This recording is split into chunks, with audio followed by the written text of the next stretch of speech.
Bo ve výzkumu vytvořili vydátoři nové typy umělých buněk, které jsou sice k ničemu, ale zajímavý je, že tým pod vedením Ronit Freeman z University of North Carolina vytvořil jakoby molekulární objekty, které se self-assemblovaly a připomínají ne třeba jenom částice, jako hele, to je částice, která nemá strukturu, nebo to je částice, co má strukturu. To umíme dneska, tomu říkáme prostě nanočástice. Ale ne, my jsme byli schopni vytvořit jakoby nanočástici, která trošičku připomíná DNA vytvořený cytoskeletální obal buňky, nějakou vnitřní část buňky, takže něco jsme vytvořili, ale samozřejmě neumí to žít, neumí se to dělit a tak dále. Áno, áno. Z môjho pohľadu to bolo extra zaujímavé, táto správa, pretože to je strašne krásna ukážka toho, ako sa dokážeme hrať s tým životom a na to, aby sme sa s ním mohli takto hrať, ho musíme dokonalo ovládať a tým pádom mu rozumieť. Takže to, že sme schopní z DNA vytvoriť štruktúry, ktoré sa usporiadovávajú a dokonca aj je to riadené usporiadovávanie, pretože oni tie DNAčky sú schopní už doslova nasyntetizovať tak, aby vykonávali funkcie, ktoré oni chcú. A momentálne sa nejedná o funkciu DNA, ktorú my poznáme, takže sa nejedná o jej funkciu nositeľky genetickej informácie, ale o čisto štruktúrnu funkciu. Takže čo oni vytvorili, tak jak ty si povedal, nejedná sa o žiadnu bunku, živú bunku ako takú, jedná sa skôr len o skelet tej bunky. Jo, a ten skelet je vytvorený z aktínu. Aktín je proteín, je to proteín, ktorý sa nachádza v každej jednej bunke, snáď v každom jednom organizme, aj v baktériách, pretože je schopný vytvoriť lešenie. A nielen to lešenie tej danej bunky, jo, takže ju tak nejak drží pohromade, ale ten aktín je zodpovedný aj za komunikáciu medzi rôznymi časťami bunky. Nie samotný on, že akože hej, jadro, ako jo, niečo mi pošli, ale na ňom prebieha tá komunikácia, pretože tým, že on vytvára prepojenie medzi rôznymi časťami tej danej bunky, tak po ňom môže dochádzať ku prenosu informácií v zmysle mechanickom prenosu daných proteínov, čím by som teoreticky mohla aj naviazať na tú našu, asi nie poslednú, ale predposlednú novinku, čo je CRISPR. Nezačnem o tom hovoriť len akože stick pick do CRISPRu dnešného. Ale môžeš o tom začít hovoriť, pretože máš na to 9 minút. OK, ale nemusíme končiť presne o 20, jo, ako 45 minút je bus, to keď o pol skončíme, to ja si tady zoberem tašku a utekám. Každopádne, jo, takže to, čo som povedala, ten aktín je práve zodpovedný aj za to, že na ňom prebieha rôzny prenos, či proteínov, alebo vezikul, a tie dané vezikuly obsahujú, jo, to, čo proste tá bunka na danom mieste v danom čase potrebuje. Jo, tak sa to v tej danej bunke musí nejakým štýlom prenášať. No a aktín je tohoto súčasťou. Takže oni tento aktín, ktorý je bežne súčasťou všetkých buniek, ktoré poznáme, využili úplne rovnako, ako ho využívajú naše bunky, ale to, čo drží rôzne aktíny pokope, v bunkách sú to určité proteíny, tak oni tieto proteíny vymenili za DNA. Proč sa pýtame? Pretože tá DNA je schopná homológnych rekombinácií. Čo to znamená? Znamená to, že máme jedno ale víš. To som možno aj zle povedala, už si to zase až tak nepamätám všetku tú molekulárnu biológiu. Každopádne, máme jedno vlákno DNA, druhé vlákno DNA. No a proč sa stane toto? No práve kvôli tomu, že molekula, ktorá je tady, je takzvané komplementárna ku molekule, ktorá je tady. Jo? Molekula, ktorá je tady, je komplementárna ku molekule, ktorá je tady. Ako nazývame tie molekuly? Opakovanie nukleové báze. Jo, koľko máme nukleových bází a ako ich skracujeme písmenkami? Víme? No hodně, pokračuj. Neskoušejte z biologie, já jsem fyzik. Vůbec to adenín, tymín, cytozín a guanín, jo? Takže máme 4 tieto nukleové báze, takže keď si predstavíte, adenín sa páruje s tymínom, cytozín, dobre to hovorím, cytozín s guanínom, bože, možno, ježiš, snaď ma takto opraví, ak to hovorím špatne. Jo? A oni sa jednoducho nekovalentnými interakciami spoja. Šup ho tam, jo? A daná štruktúra už sa pak vytvára len kvôli 3D štruktúram všetkých tých daných molekúl, jo? Tak je to proste, keď sa to spojí, tak je to výhodné sa takto natočiť, pretože je to výhodný nízkoenergetický stav tej danej molekuly. A práve preto využili oni tú DNA, pretože keď máte jedno vlákno, jo, a ja som aktín, jak to mám ukázať? Keď ja som DNA, ja som tá DNA, nie, počkať, tak som aktín a teraz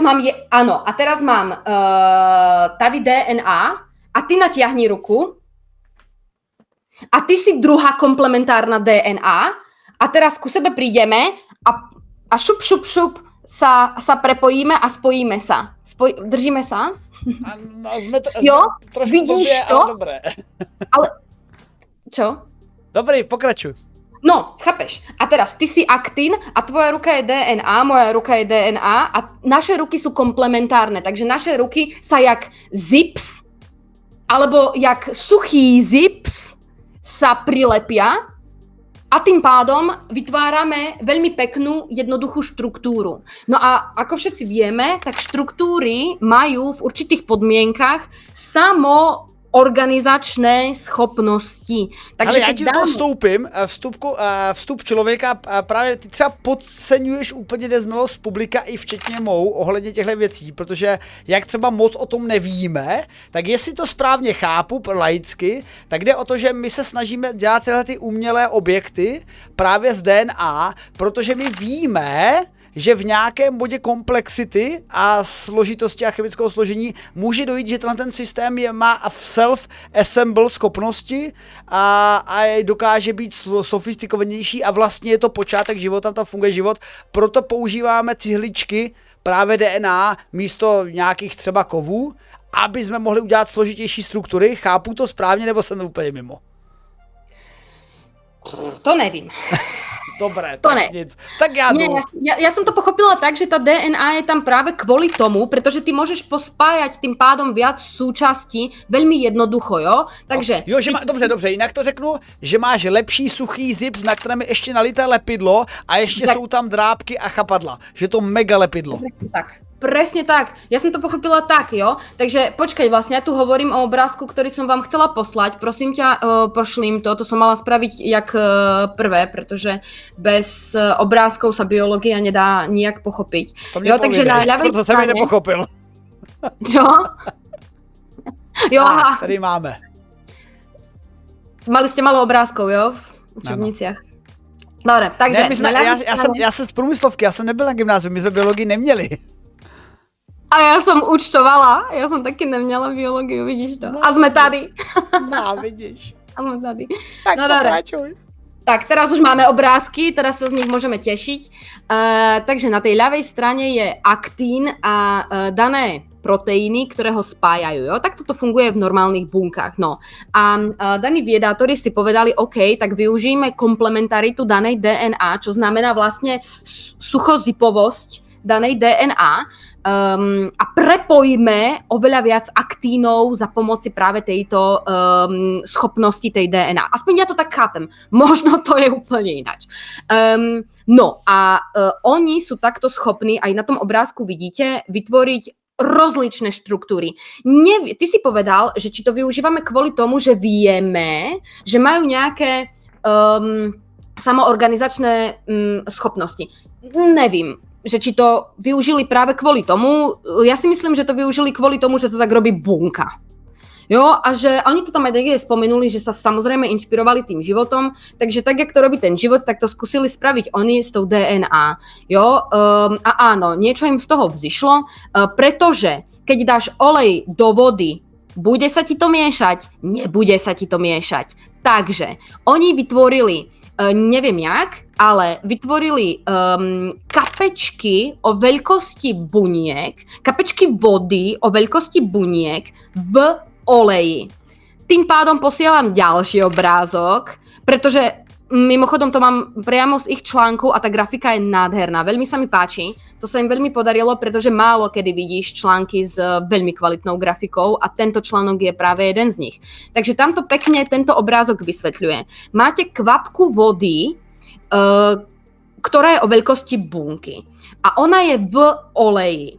Keď do tejto kvapky vody dáte tie štruktúry, ktoré napodobňujú cytoskelet a pod cytoskeletom chápte to lešenie tej bunky, tak práve kvôli rôznym polaritám sa oni zorganizujú do guličky okolo toho oleja a uzavrú vodu. Takže je to fakt len, ja to tak chápem, že je to na základe práve tých rôznych polarít, kedy oni sa tak, jak olejové oká v polievke sa stále vytvárajú ako samostatné olejové oká, že musíš to moc rozvunglovať, aby si ten olej rozkapičkoval do tej vody, protože olej je... Protože má velké povrchové pnutí, které to udržuje kompaktní. Tak, olej je spokojný v oleji, stejné se rozpouští v stejném. Takže keď dáš nejakú organiku do vody, ktorá je obklopená olejom, tak ona sa zorganizuje práve tak, aby bola v kontakte s tým daným olejom a voda ostala dnu. Je to úplne typické, takto vyrábajú už rokúce, takto vyrábajú taky jako umelé bunky z lipidových membrán, pretože lipidy, čo sú vlastne len tuky, čo je vlastne olej v prenesenom význame alebo v jednodušenom význame, je súčasťou našich membrán. Vidíš, a teraz sa vlastne dostávame, jak fungujú reálne bunky, respektíve proč je toto dobré. Pretože nemá to slúžiť ako membrána. Takže aspoň ja som to tak pochopila, nemá to slúžiť ako... membrána, ktorá funguje v našich bunkách na oddelenie priestoru vonkajšieho od toho vnútorného. Toto len malo ukázať, pozrite, čo sme schopní.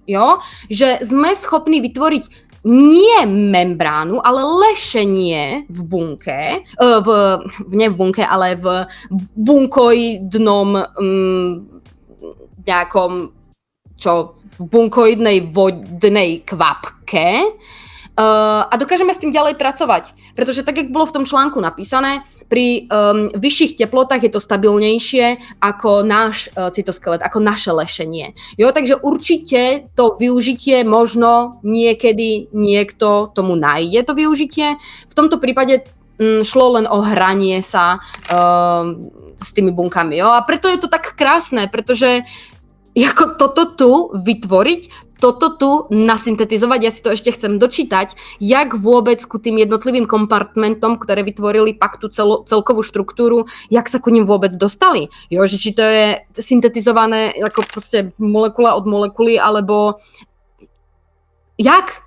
To je mega zaujímavé, že vôbec boli toto schopní. Takže keby som to mala uzavrieť, nie je to bunka, nie je to ani membrána, ktorá je schopná nás chrániť od vonkajšieho prostredia, každú jednu bunku. Je to len lešenie, ale čo je na tom cool je, že sa to usporiadalo samo. Usporiadalo sa to samo v podstate na základe jednoduchých chemicko-fyzikálnych proste zákonov a na to ďalšie využitie musíme čakať. Tolik nejnovější novince na kanále Vydátor. Pokud se vám video líbilo, dejte like, koment nebo přímo odebírejte celý náš kanál. Pokud se vám něco nelíbilo, hoďte to taky do komentáře a my to do příště vylepšíme.